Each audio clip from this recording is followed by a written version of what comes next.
चलिए kinetic theory of gases में हम आगे करेंगे। इसमें मैंने लास्ट टाइम जो आपको टॉपिक शुरू करवाया था वो था mean free path. Mean free path में हमने लास्ट में जो करा था वो ये था, मीन फ्री पाथ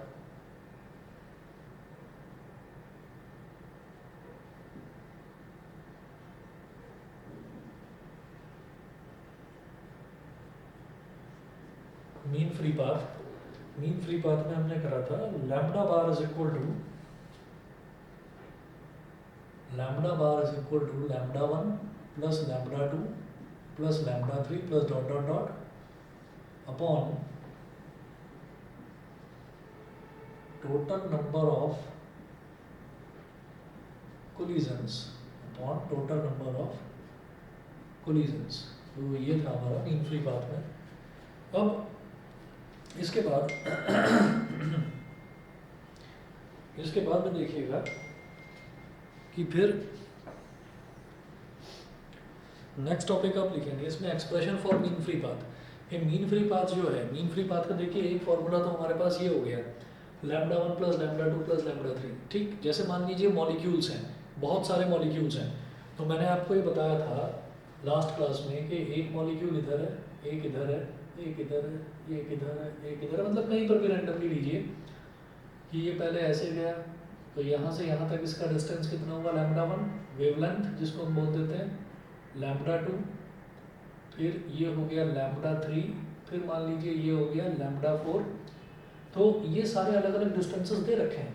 अगर हमसे पूछा जाए कि आप मीन फ्री पाथ बताएं तो आप ये कहेंगे कि कोलिजन्स कितने हो रहे हैं, टकराव कितने हो रहे हैं, वो तो हो गया टोटल नंबर ऑफ कोलिजन्स, वो तो आ गया डिनोमिनेटर में, और न्यूमरेटर में lambda 1 plus lambda 2 plus lambda 3 plus lambda 4, जितने भी पाथ्स हैं उन सबकी लेंथ्स को ऐड करिए divide by total number of collisions, तो ये जो आपके पास आ जाता है ये आ जाता है मीन फ्री पाथ। अब मीन फ्री पाथ का एक फॉर्मूला तो ये है, इसके अलावा भी दो फॉर्मूले और हैं अलग, उनका डेरिवेशन देखिएगा। नेक्स्ट हेडिंग लिखेंगे expression for mean free path.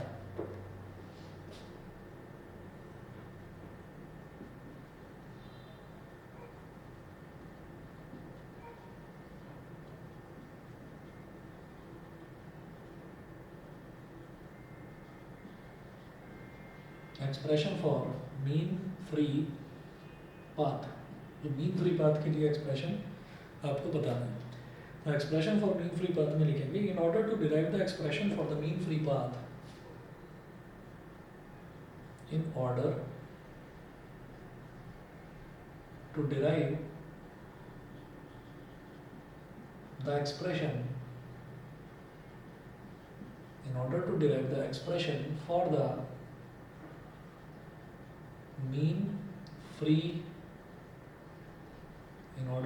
the expression for the mean free path, comma, we make use of the following assumptions. We make use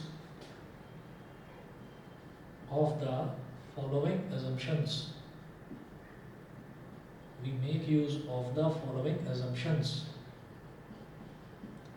तो कुछ assumptions का इसमें इस्तेमाल हम करेंगे।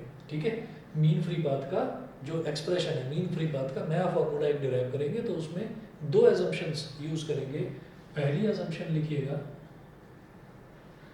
First assumption, each molecule of the gas is a sphere of diameter small d. Each molecule of a gas is a sphere of diameter small d.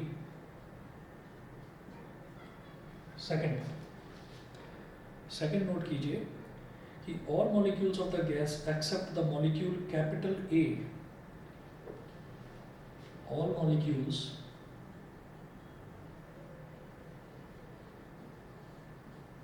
of the gas except the molecule capital A except the molecule capital A under consideration are at rest.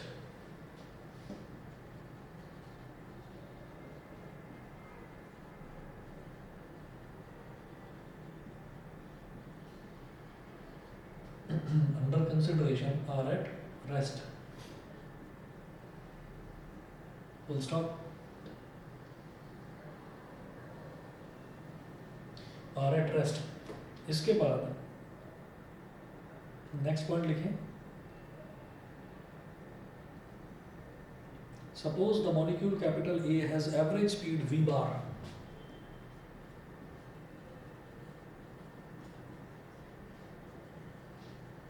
Suppose the molecule capital A has average speed v bar. Suppose the molecule capital A has average speed v bar. Full stop. It will collide with. Full stop. फिर next line में इधर लिख रहा हूं मैं.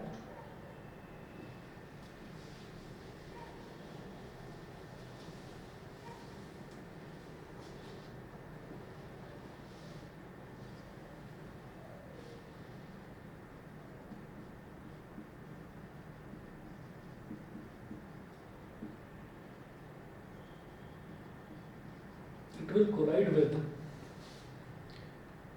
It will collide with all those molecules whose centers. It will collide with all those molecules whose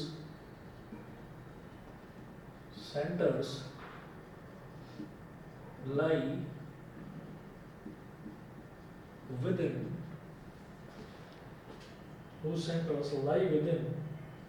a distance small d, lie within a distance small d from its path. अब ये कहानी सारी आपने नोट कर ली है. अब इसको जरा मैं समझाता हूँ. आप एक फिगर बनाएंगे, उस फिगर के थ्रू ये सारी चीज़ें समझ में आ जाएंगी. ये दो assumptions क्या है, फिर आगे जो ये लिखा है ये सब चीज़ें क्या हैं, ये बताता हूँ. मैं इस तरफ एक फिगर बना रहा हूँ.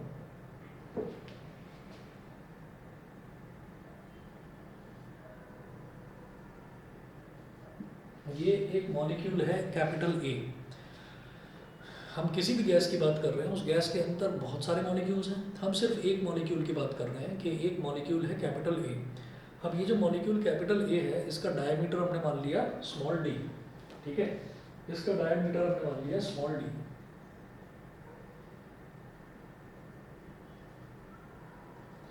assumptions देखिएगा क्या है. मॉलिक्यूल्स कितने हैं? मॉलिक्यूल्स बहुत सारे हैं, लेकिन मैं सिर्फ एक मॉलिक्यूल की बात कर रहा हूँ. तो देखिए क्या है.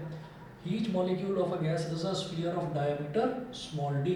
तो सबसे पहले तो ये मान लिया गया कि जितने भी मॉलिक्यूल्स हैं सबकी शेप सेम है, सारे के सारे स्फीयर हैं, और सबका जो साइज है वो भी सेम है. साइज कैसे पता चलेगा? उनके डायमीटर से. तो सबका डायमीटर भी सेम है स्मॉल डी. ठीक है. अच्छा, उसके बाद मोशन हो रहा है मॉलिक्यूल्स का. मीन फ्री पाथ निकालने का मतलब यही तो है ना कि जब मॉलिक्यूल्स मूव कर रहे हैं इधर से उधर जब मूव कर रहे हैं, तो उनका जो मोशन है हमको उनका मोशन स्टडी करना है. तो ये एक मॉलिक्यूल का मोशन स्टडी करेंगे और सबका समझ में आ जाएगा. कैसे? हमने कहा all molecules of the gas except the molecule capital A under consideration are at rest. दूसरा हमने ये मान लिया कि बाकी मॉलिक्यूल्स अभी मूव नहीं कर रहे हैं. बाकी मॉलिक्यूल्स को हमने ये एज्यूम करके चल रहे हैं कि वो सब के सब रेस्ट में.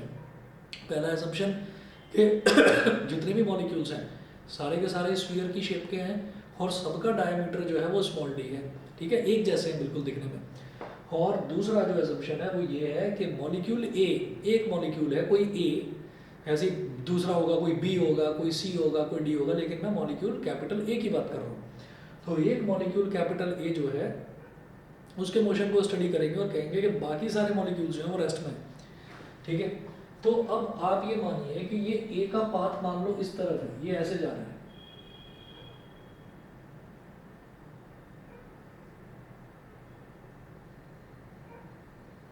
मान लीजिए ए इस तरफ जा रहा है, भाई कहीं ना कहीं तो ट्रैवल करेगा।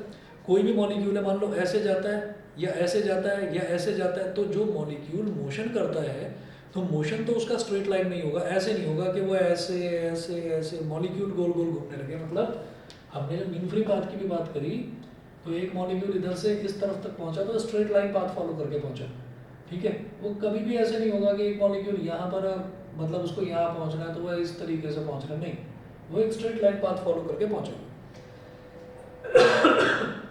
तो मॉलिक्यूल ए सीधा जा रहा है। अब हमने ये कहा कि suppose the molecule capital A has average speed v bar, तो मॉलिक्यूल कैपिटल ए की एवरेज स्पीड हमने वी बार मान ली कि इतनी वो स्पीड से चल रहा है। It will collide with all those molecules whose centres lie within a distance small d from its path, ठीक है, जिनके centres lie within a distance small d from its path. तो आप ये देखिए कि इसका जो पाथ है, इसका जो पाथ है, इसका पाथ ये है। अब मान लो कोई एक मॉलिक्यूल ऐसे है,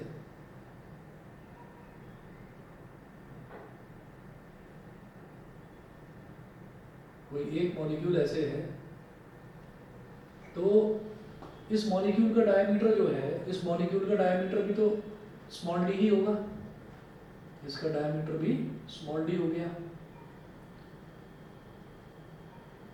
ठीक है, स्मॉल डी। तो मैंने ये बोला कि ये जो इसका पाथ है ना, इसका जो पाथ है, अगर ये मॉलिक्यूल इस तरीके से ट्रैवल कर रहा है, तो अगर ये थोड़ा सा ऊपर है, मतलब इसके पाथ से टच नहीं हो रहा है, अगर इसके पाथ से टच नहीं हो रहा है तो किसी तरीके का कोई कोलिजन नहीं होगा, ठीक है। और अगर ये इसके पाथ के अंदर लाई कर रहा है तो 100% कोलिजन होगा, और अगर जस्ट इस पाथ पर भी टच कर रहा है तो भी ये टच करता हुआ निकल जाएगा, यानी कि टकराव जरूर होगा, कोलिजन जरूर होगा। तो हमने कहा कि लास्ट टू लास्ट जो कोलिजन है, लास्ट टू लास्ट, वो ये हो सकता है कि ये मॉलिक्यूल, हम ये देख रहे हैं कि अंदर जितने भी मॉलिक्यूल्स हैं, इस पाथ के अंदर जितने भी मॉलिक्यूल, जरा सा भी कोई आ जाएगा वो टकरा जाएगा। तो अंदर जितने भी मॉलिक्यूल्स हैं वो तो सारे के सारे उन पर तो धनाधन टकराव होता चला जाएगा, सबसे टक्कर होगी, कोलिजन होगा।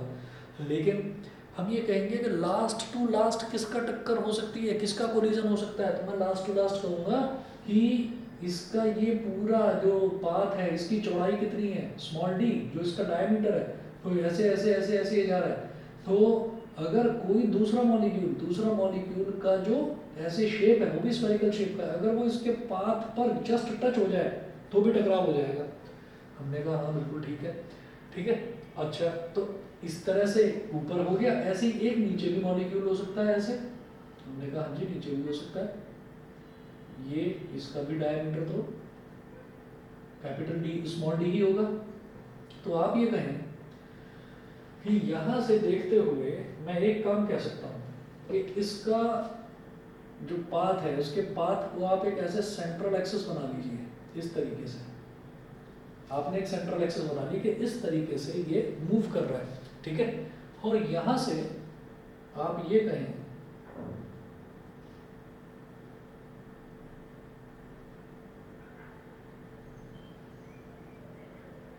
ये वो पार्ट, ये ऊपर वाली साइड में वो पार्टिकल है जो आखिरी पार्टिकल जो टकराएगा, अंदर जो है जरा जरा से भी अंदर है, मान लो हल्का सा अंदर है इसके, ठीक है, तो वो तो टकरा जाएगा ही, लेकिन ये आखिरी पार्टिकल है ऊपर की साइड, ये आखिरी पार्टिकल है नीचे की साइड। तो मैंने कहा ये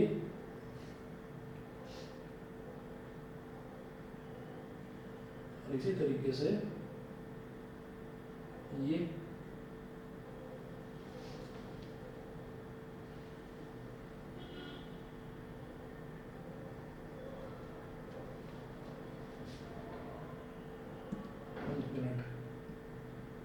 दोबारा बनाते हैं यहाँ से,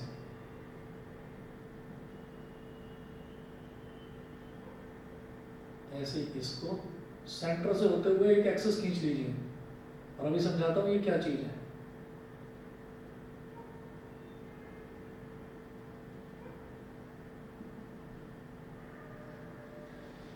ठीक है, अब मेरी बात समझना, अगर एक भी पार्टिकल, मुझे क्या निकालना है मीन फ्री पाथ में, बेटा मुझे कोलिजन्स की बहुत ज़रूरत है। क्यों?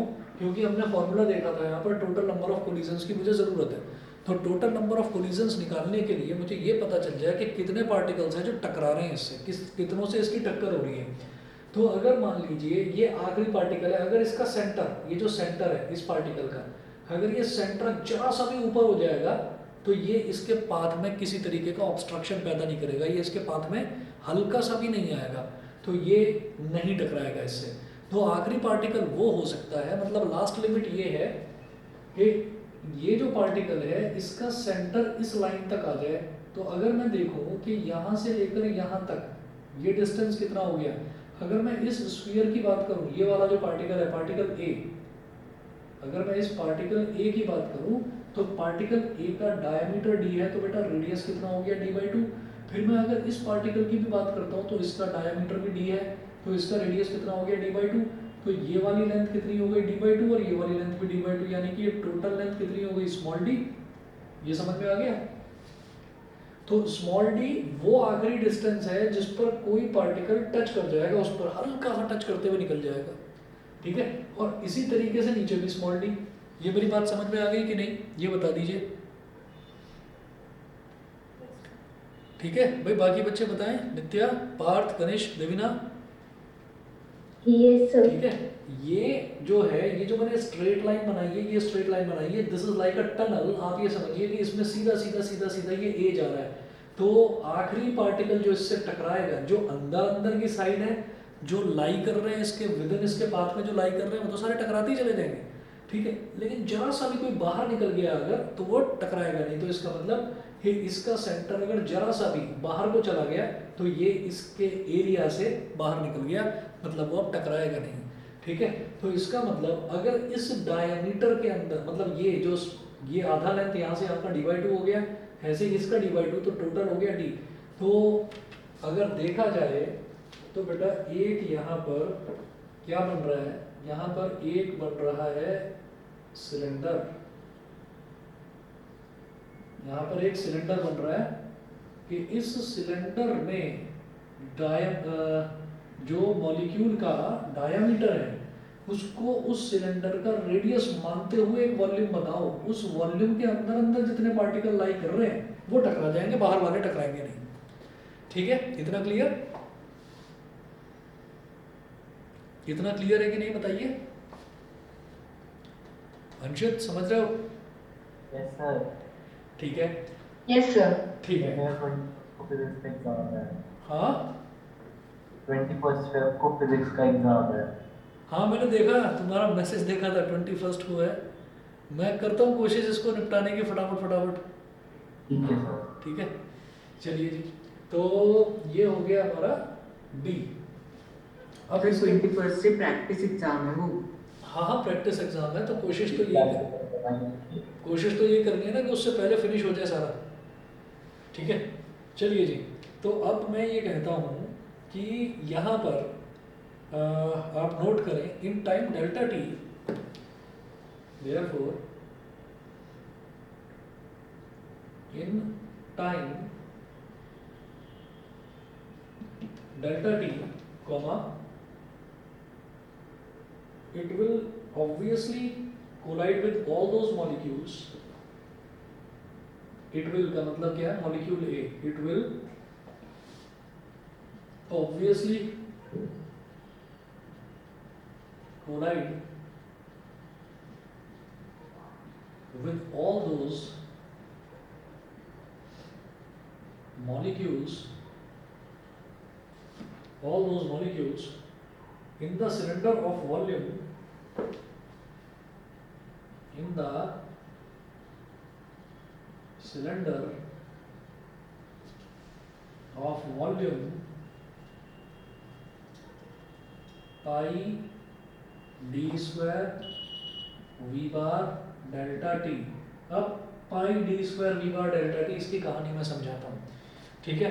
अब ये समझिएगा, देखिए ये तो हमने एक वॉल्यूम बना लिया कि हो सकता है यहाँ से लेकर यहाँ तक। मैंने कहा ये और भी लंबा हो सकता है और छोटा हो, ठीक है।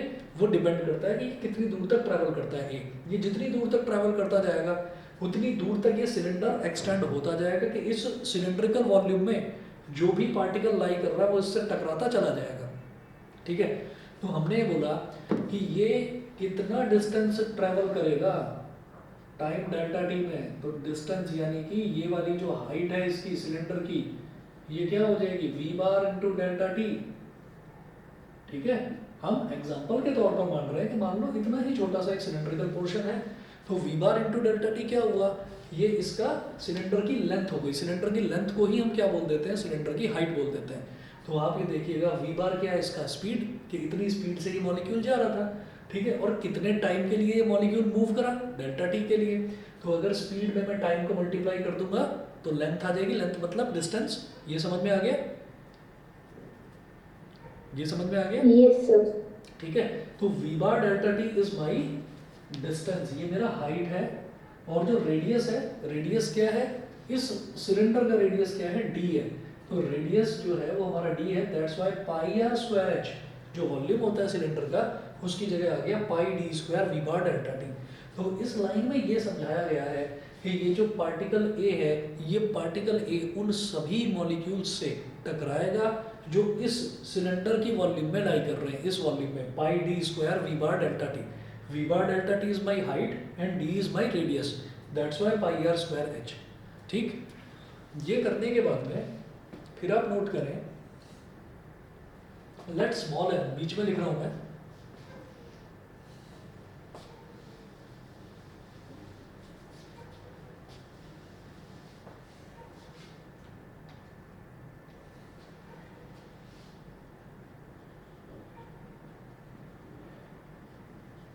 let small n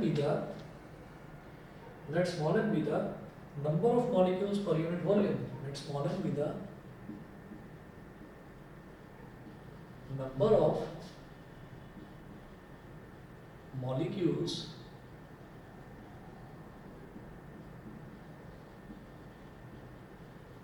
let small n be the number of molecules per unit volume. तो number of collisions suffered by the molecule, so number of collisions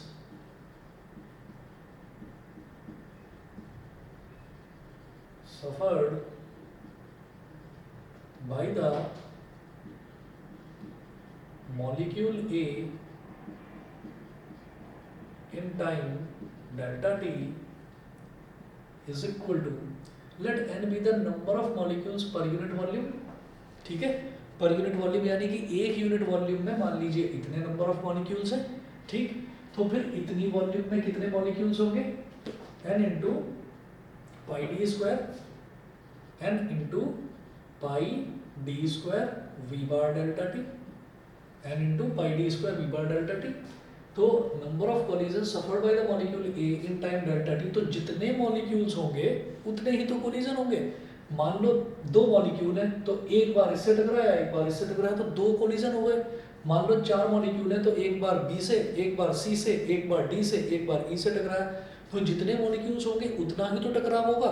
तो n मॉलिक्यूल्स हैं पर यूनिट वॉल्यूम में, तो टोटल वॉल्यूम इतना है, तो उसमें n मल्टीप्लाई कर दिया तो टोटल नंबर आ गए कि इतने नंबर ऑफ मॉलिक्यूल्स हैं इस वॉल्यूम में, तो जितने मॉलिक्यूल्स हैं उतने कोलिजन, दैट्स व्हाई इसको मैंने नंबर ऑफ कोलिजन्स लिखा है। समझ गए? यहाँ तक क्लियर? Yes sir. ठीक है, अगर यहाँ तक क्लियर है तो देखिए बस ध्यान से समझते जाइएगा इसको। इसके बाद मैं बोलूँगा therefore mean free path of a gas molecule, therefore mean free path of a therefore mean free path of a gas molecule, mean free path of a gas molecule lambda bar is equal to distance covered in time delta t। Total distance ही तो निकाला था ये, lambda 1 पहला distance, lambda 2 दूसरे path का distance, lambda 3 तीसरे path का डिस्टेंस। और क्या कहेंगे इसमें, तो ये टोटल डिस्टेंस ही तो हुआ, तो यहाँ लिखेंगे total distance covered in time delta T, covered in time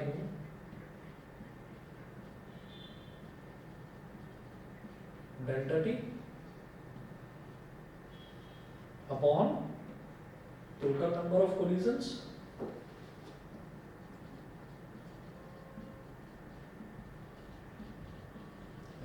total number of collisions.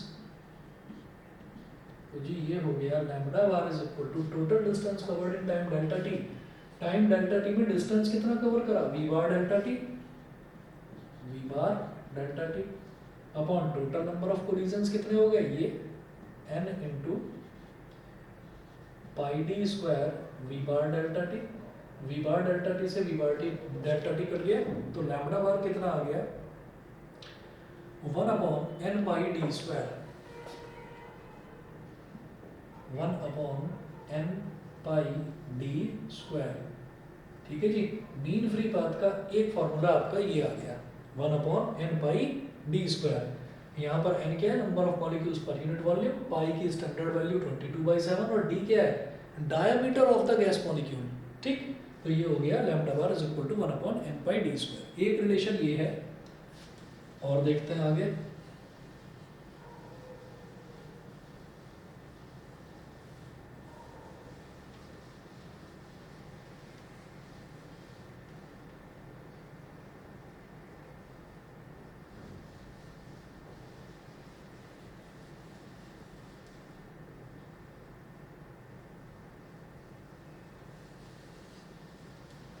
अच्छा अंशित, वो जो सैंपल पेपर था वो तो वही है, मतलब प्री कोविड वाला, मतलब जब पूरा सिलेबस आया करता था, वो तो उसके हिसाब से।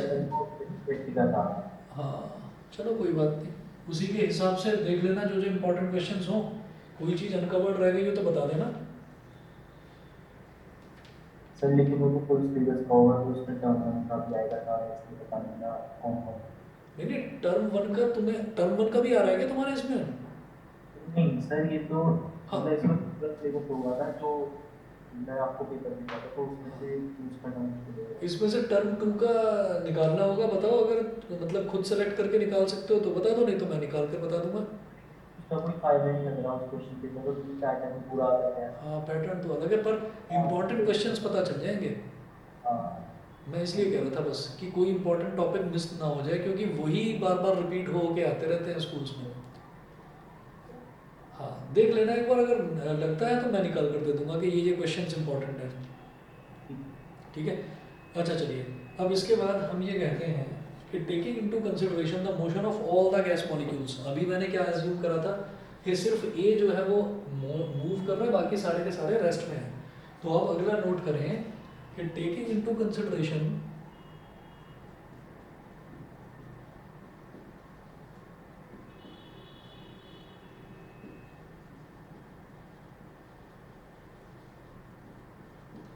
taking into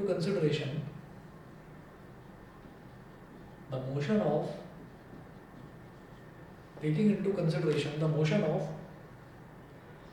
all the gas molecules, the mean free path of all the gas molecules, the mean free path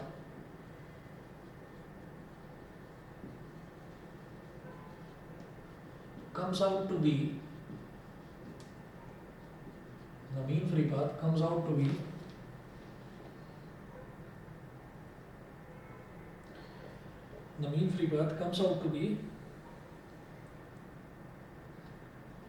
lambda bar is equal to 1 upon under root 2 into 1 upon n pi d square. ठीक है, अगर मान लीजिए हम एक molecule का निकालते हैं बाकी सारे मॉलिक्यूल्स को रेस्ट में लेते हुए, और फिर बाकी सारे मॉलिक्यूल्स का भी अब ये मान लेते हैं कि बाकी सारे मॉलिक्यूल्स जो है वो भी मूव कर रहे हैं, तो उसको आपको बस 1/√2 से मल्टीप्लाई करना होता है। अब 1/√2 से मल्टीप्लाई करना ये करा क्यों है, ये इस वजह से करा है, इसको ना मोस्ट प्रोबेबल स्पीड बोलते हैं। ठीक है, ये मैक्सवेल की एक इक्वेशन है जो कि सिलेबस में नहीं है, आपको बस यहाँ पर ये मल्टीप्लाई करना है और एक रीज़न लिख देना है। रीज़न में लिखिएगा आप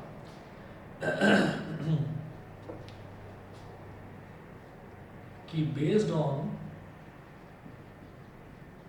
Maxwell's speed distribution law, Maxwell's speed distribution law, ये कुछ इसी तरीके से है कि जैसे आरएमएस स्पीड निकालते थे किसी की भी, तो वो रूट 2 से डिवाइड हो जाता था। ठीक है, आरएमएस वेलोसिटी निकालते थे, आरएमएस एक्सेलरेशन निकालते थे, तो वो रूट 2 से डिवाइड हो जाता था। तो कुछ उसी तरह से है जिसको मुझे करने की ज़रूरत नहीं है, आप बस 1/√2 से मल्टीप्लाई करके ये एक्सप्रेशन लिख देना, बस इतना बहुत है। क्योंकि ये जो मैक्सवेल्स स्पीड डिस्ट्रीब्यूशन लॉ है ये सिलेबस में से कट चुका है, तो इसलिए इसके डीप में जाना हमें काम की चीज़ नहीं है। बस इतना याद रखना कि जब सारे मॉलिक्यूल्स का मोशन कंसिडरेशन मिलेंगे तो आपको 1/√2 से मल्टीप्लाई और कर देना है। इसके बाद हम ये कहेंगे if m is the mass of each gas molecule, if small m is the mass of each gas molecule, small m is the mass of each gas molecule, then the density of the gas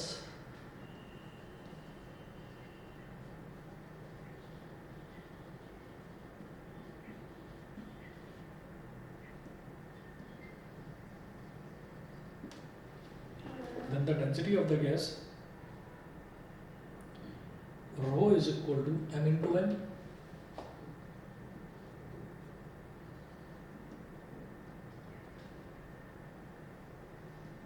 m into n, ठीक है। इसमें ये सोचना, ये मत सोचना कि ये किस तरीके से ये फॉर्मूला हमारे पास आया है।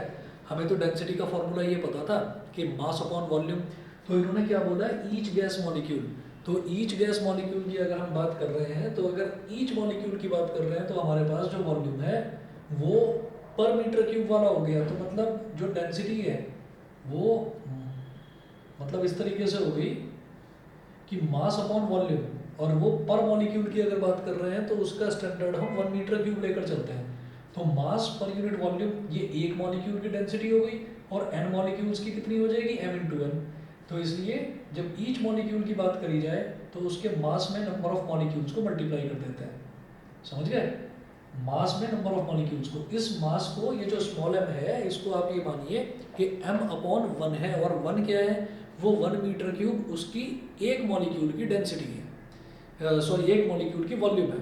तो मास अपॉन वॉल्यूम क्या हो गया, एक मॉलिक्यूल की डेंसिटी आ गई, और नंबर ऑफ मॉलिक्यूल्स कितने हैं, n, तो n into m कर दिया, तो हमारे पास पूरी की पूरी सबकी डेंसिटी आ गई। बताइए जी, क्लियर है, समझ गए। इसलिए rho is equal to m यहाँ पर करा, और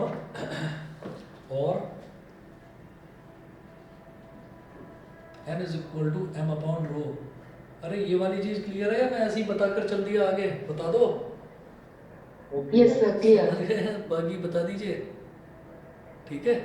चलिए यहाँ से, ओके, चलिए यहाँ से आगे n is equal to m upon rho, कुछ भी नहीं करना, इस वैल्यू को यहाँ सब्स्टिट्यूट कर देना है बस, ठीक।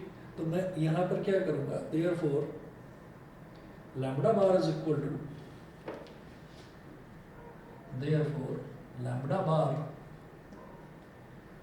बार is equal to m upon, इसको ऐसे करें,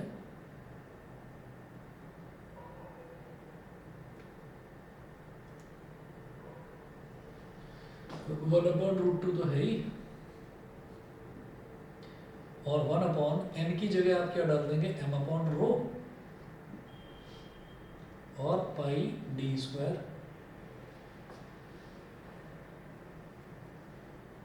ठीक है। और यहाँ से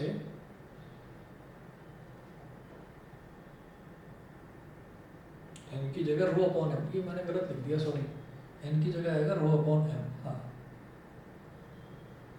रो अपॉन m, ये ठीक कर लीजिए, मैंने गलती से m अपॉन रो लिख दिया था, n निकाल रहा हूँ ना, तो ये क्या हो जाएगा, रो अपॉन m, ठीक है। अब देखिएगा इसमें क्या करेंगे कि ये करिए रो अपॉन m, तो डिनोमिनेटर का जो डिनोमिनेटर होता है वो न्यूमरेटर में आ जाता है, तो m इधर आ जाएगा, तो आगे उधर कर देते हैं, lambda bar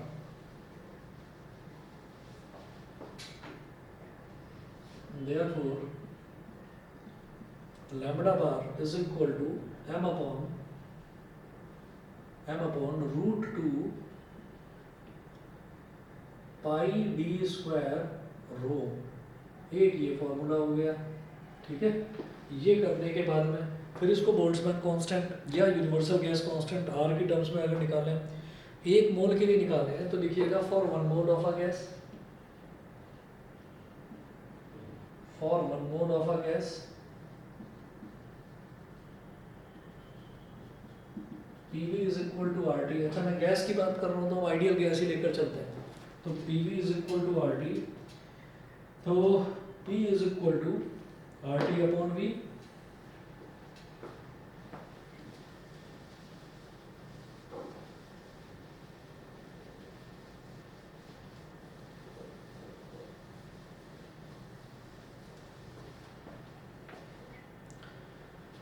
PV is equal to RT, therefore P is equal to RT, P is equal to RT upon V।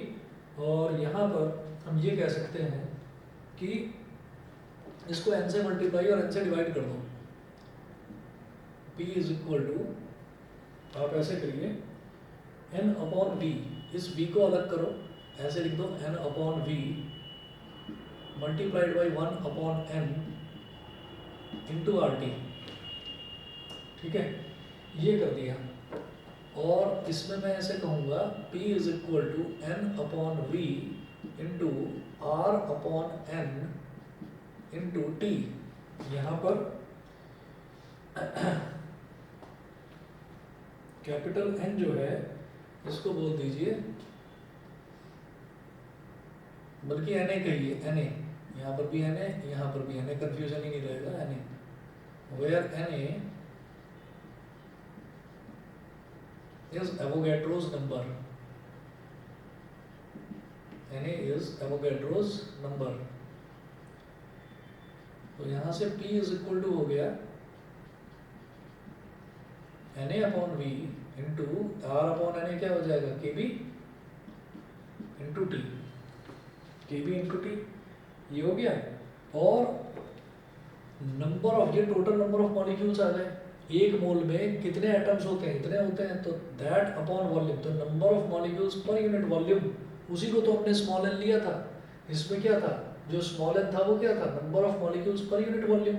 ठीक, तो हम क्या करेंगे, ये हो जाएगा P is equal to small n KB T, ये हो गया P is equal to small n KB T। तो यहाँ से हम ये कह सकते हैं कि स्मॉल n की वैल्यू, स्मॉल n की वैल्यू क्या हो जाएगी, P upon KBT, P upon KBT।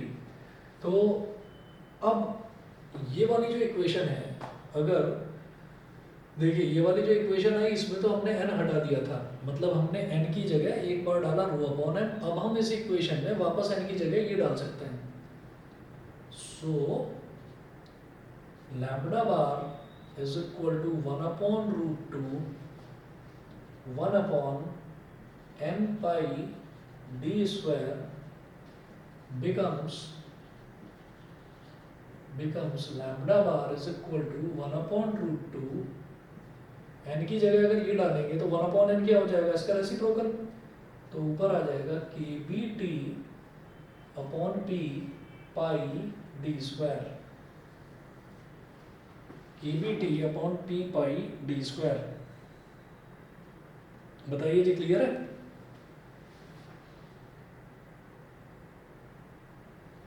सभी को यहाँ तक समझ आ गया? ठीक है, यस सर। चलिए जी, उसके बाद जो है आपका ये तो खत्म होता है चैप्टर। इसमें आपका बस एक एवोगैड्रोस नंबर है। तो एवोगैड्रोस नंबर जो है, एवोगैड्रोस नंबर की सिर्फ इम्पोर्टेंस पूछी जाती है कि एवोगैड्रो नंबर कहाँ कहाँ यूज़ होता है। ठीक है, ये आपका हार्डली 10 मिनट का टॉपिक है। मैं आपका कल जो है, कल शाम को 5:30 बजे आपका ऑसिलेशन शुरू हो जाएगा। शुरुआत में बस मैं 10 मिनट लूँगा एवोगैड्रोस नंबर के लिए, बहुत छोटा सा थ्योरेटिकल टॉपिक है। तो अगर कहें तो अभी निपटाऊँ, 10 मिनट लगेंगे। If you all are comfortable तो मैं अभी कर देता हूँ उसको, बता दो। अगर कहें तो अभी कर देता हूँ, नहीं तो कल करवा दूंगा।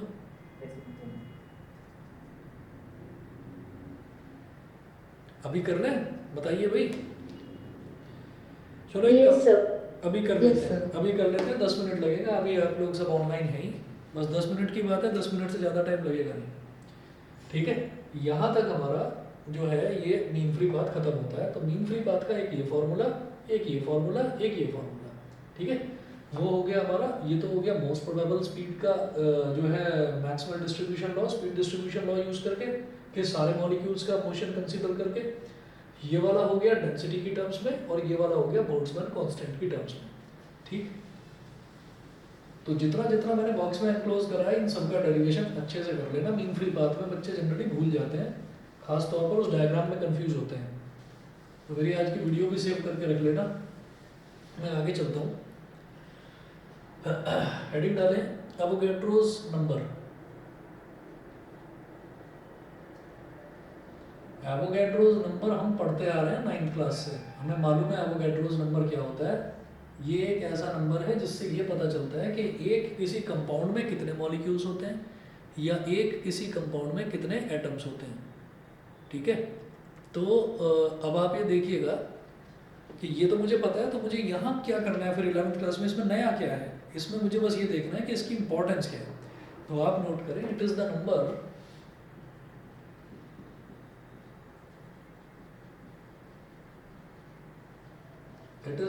of particles present in 1 mole of the substance. Number of particles present in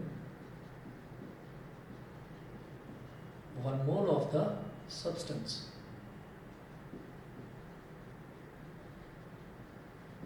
ठीक है। और Na is equal to 6.0225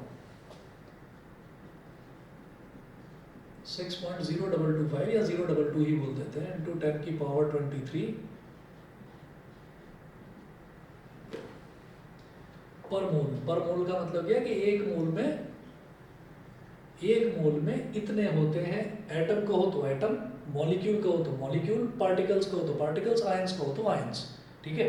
ये फिक्स एक नंबर होता है कि एक मोल में इतने पार्टिकल्स या इतने मॉलिक्यूल्स या इतने एटम्स, ये होता है। अच्छा जी, अब इसके बाद इंपॉर्टेंस ऑफ एवोगैड्रोस नंबर। बस ये चीज है जो हमको करनी है, ये तो आप लोग सब जानते हैं। Importance of Avogadro's number.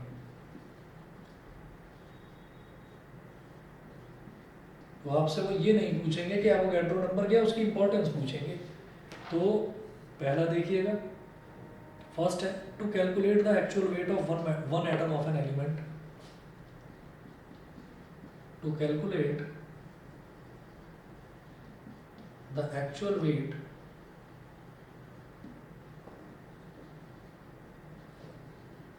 Of one atom of an element. ये इंपॉर्टेंस है कि इस एक एटम का एक्चुअल वेट निकालने के काम आता है।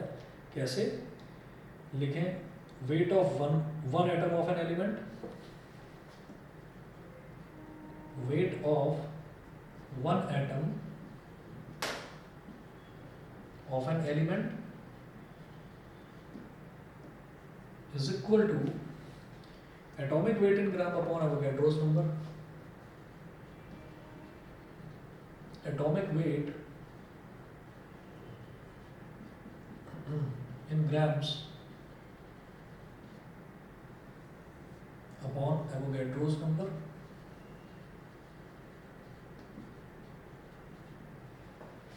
पहली इंपॉर्टेंस ये थी इसकी। दूसरी नोट करें, दूसरे में क्या है, to calculate the actual weight of one molecule of the substance.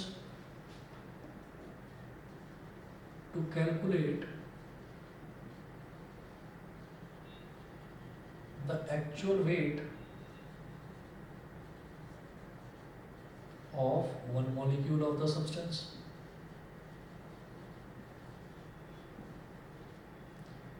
One molecule of the substance.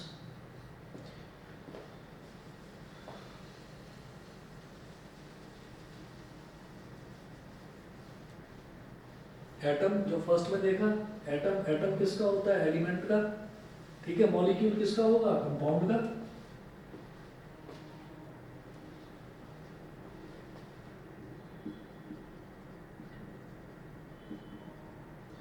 तो इसमें लिखें weight of one molecule of a substance,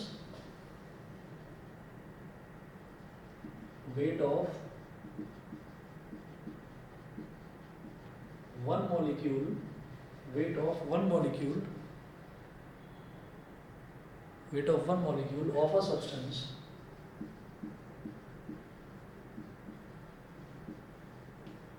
is equal to, वो जब एक एटम की बात हो रही थी तो एटॉमिक वेट, यहाँ मॉलिक्यूल की बात हो रही है तो molecular wait, molecular weight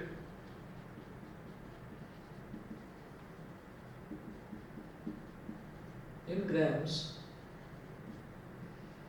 molecular weight in grams upon Avogadro's number.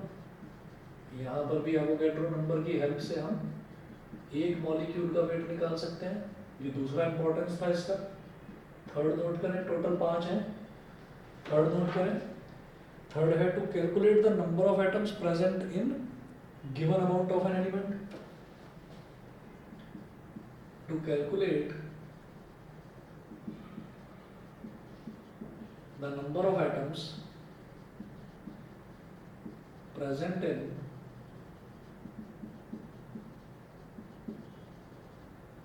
given amount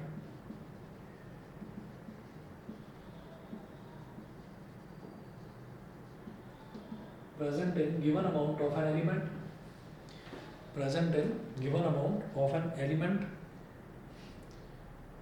तो लिखेंगे number of atoms present in m gram of an element, number of atoms present in m grams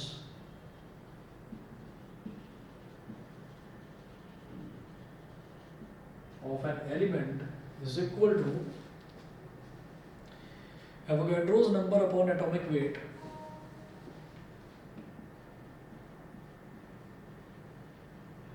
Avogadro's number upon atomic weight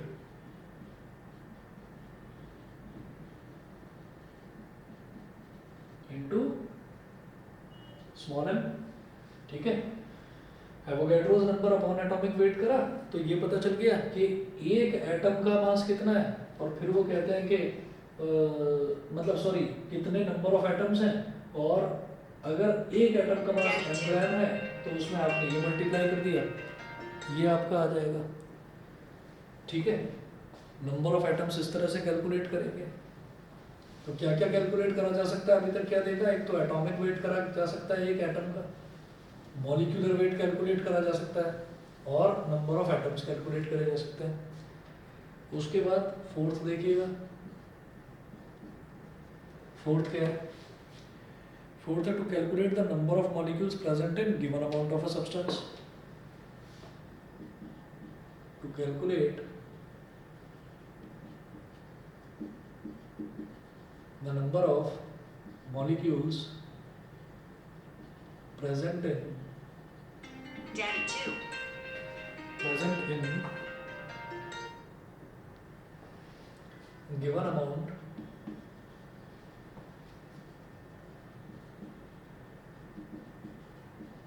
of a substance,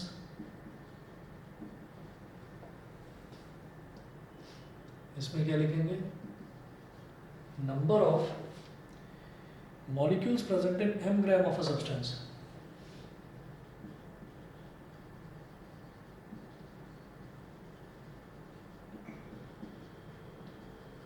present in m grams of a substance is equal to, same ये कहानी कि Avogadro's number, लेकिन अब molecule की बात हो रही है, Avogadro's number,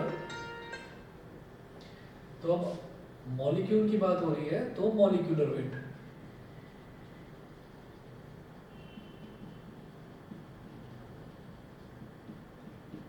into small m, बस ये फिफ्थ नोट करें।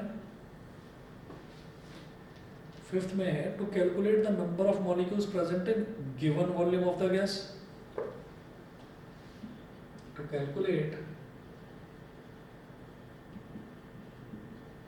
number of molecules present in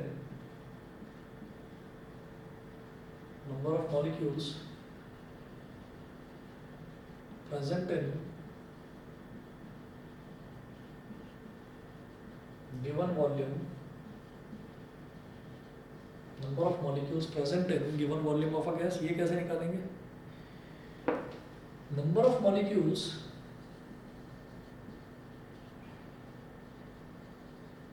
present in V liters of a gas at STP, capital V liters of a gas at STP, standard temperature and pressure, ये किसके बराबर होगा? Avogadro's number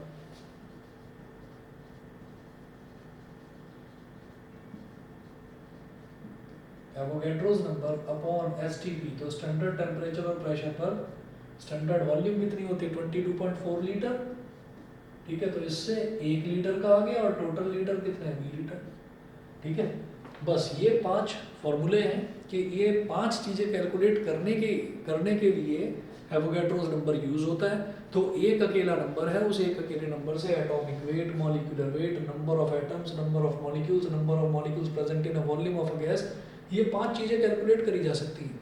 ठीक है, ये आपकी एवोगैड्रोस नंबर की इंपॉर्टेंस थी। इसी के साथ ये वाला चैप्टर आपका खत्म होता है।